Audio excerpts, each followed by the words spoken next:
Welcome po sa ating channel, G-Trick TV. Nandito na naman tayo sa ating mga tutorial about glass and aluminum installation, lalo na sa mga presyo nito. Mga kalods, ang ating depresyon ngayon ang water refilling station. Ito po ay clear glass at saka ang hamba po nito ay 1/3 by 3 po.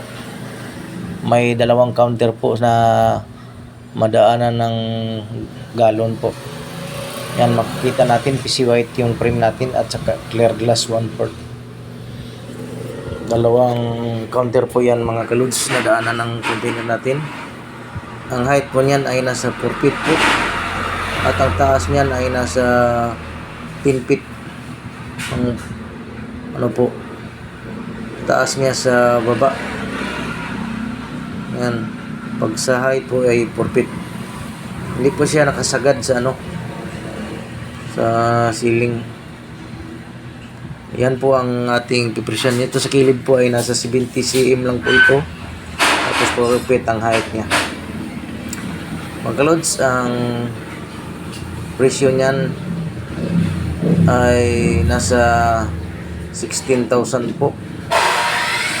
Pero may bawas na po yan. May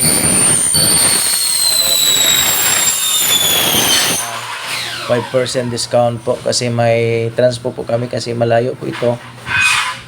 Mahigit kumulang po yan sa mga 18k kaya nasa 15,000 na lang po.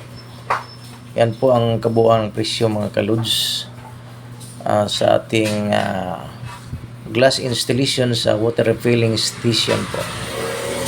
Maraming salamat mga kaludes. Sana'y nandyan kayo sa magandang pagkatawan. Kung mayroon kayong mga katanungan about glass installation, aluminum installation and fabrication, pwede kayong magtanong dyan sa ating comment section sa mga presyo ng ating glass windows, doors at iba pa related po sa glass and aluminum works. God bless everyone. Ang hindi pa po ang nakasubscribe, pwede pakiclick na subscribe para ma-update ko kayo pala.